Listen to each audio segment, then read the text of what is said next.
And then I want to know then, from your lens and the experience you have, why is voice so compelling? And why are we literally on the verge of a voice technology revolution right now? I love that question. This is one of my favorite things to talk about. So I've given this a lot of thought over the last couple of years. And, the way I think about it, I think there's 5 main reasons. And what I did was I tried to kind of make this into a framework that's easy for people to remember. And so I used the 5 letters of voice, VOICE. So for V, voice is very versatile. And what I mean by that is you can do multiple things when you are speaking. So you can multitask. So some concrete examples, I could be speaking with someone and I could be driving my car at the same time, right? I could be working out. I could be, if I had my kids are now older, but if I had a baby, I could be like bathing my kids while I'm speaking. So that's something that's very powerful about voice. You can be multitasking, but for example, you shouldn't be like texting or typing or anything like that while you're driving your car, right? It's just not safe. So that's something that's very different about voice. So that's the V, versatile. O stands for omnipresent. And what I mean by that is voice is sound, right? It's sound waves. It's all around you. And so I could be looking one way and somebody could call my name from behind me and I'm aware of that, right? But you can't do that with a screen or with text or anything like that, right? You have to be looking at it. You have to be using your eyes to be able to otherwise get that message. So that's something that's quite powerful about voice as well. It's just all around you. So that's omnipresent. We talked a little bit about this one already, but innate. And what I mean by that is we as human beings, we are born using our voices. The first thing that we do when we are born is we cry. And it's just instinctual. And so if we can communicate using a way that is so innate to us as human beings, it's just so natural. And in fact, what we're seeing is because kids can interface with computers through speaking, and because kids learn how to speak before they learn how to read or write, kids are actually able to interface with computers earlier than ever before. So they're growing up doing this. So that's the I. The C is contextual. And what I mean by that is you can hear the emotion in someone's voice, right? You can hear if I'm happy. You can hear if I'm sad. The example I like to give often is, when my son comes home from school and I ask him, how was school today? He might respond, it was great, right? Or I might ask him how school was and he might say to me, it was great. Right?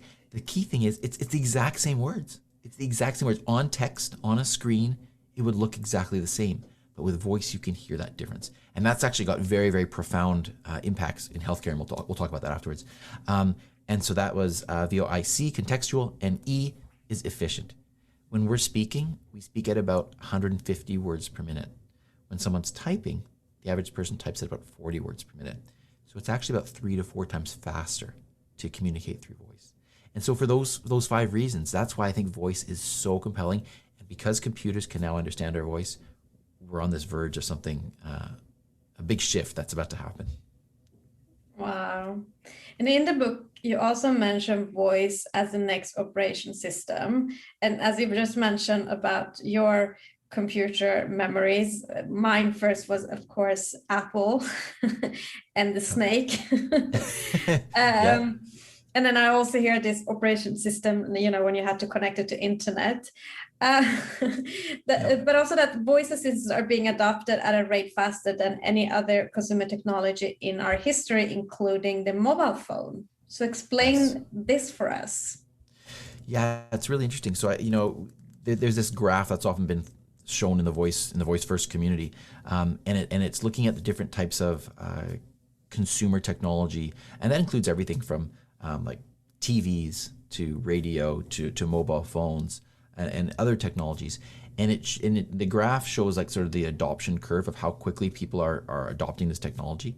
And smart speakers have the highest adoption rate out of anything that we've ever seen. So it's fascinating that people really are adopting this, and even faster than a mobile phone, which surprised me, but that's the way it is. And so, yeah, getting back to the idea of the operating system, we went from, like I said, MS-DOS, in my case, my memories, MS-DOS to Microsoft Windows to, a mobile operating system. And the next transformation here is going to be voice as an operating system. Now, there are going to be different companies, and we're already seeing that. Like Amazon has their sort of Alexa operating system. And then Google has their Google Assistant operating system, and so on. Another one, Samsung has Bixby, and there's multiple ones being developed. But the point is, we're getting to that place now where, you talk to a device. What operating system is that running? Well, it's a voice operating system. And so that's where I see that transformation occurring, and it's already occurring. But is it going faster because we are already in this, like we've developed so much in technology today than we did back then? I mean, a lot of people are today working with technology more than ever. So you're putting a lot of manpower into that. Of course, you say go faster. The ability and the products are there compared to before. Well, for sure. I think, the rate of so it's innovation. Not the voice technology itself. It's not like it's something with voice technology that makes it go faster. Is it because if it's the era of now? Yeah, it's a good question. I mean, there certainly is some truth to that. As computers get faster, I think just the rate of innovation gets faster as well, right? It's exponentially faster. So, the fact is, we've come to this time right now, and there's lots of factors, right? There is that rate of innovation, the power of computing, the interest in voice technology, the interest in just in social audio that we're seeing with Clubhouse and other things like that. It's really bringing voice to the forefront now, and it's bringing it. A lot of people are paying attention to voice now. So for sure, there's a lot of different factors there. So it's hard to say what is the biggest factor, but I think the bottom line is they've all come together, and we're in this place where voice is now accelerating at an extremely rapid rate.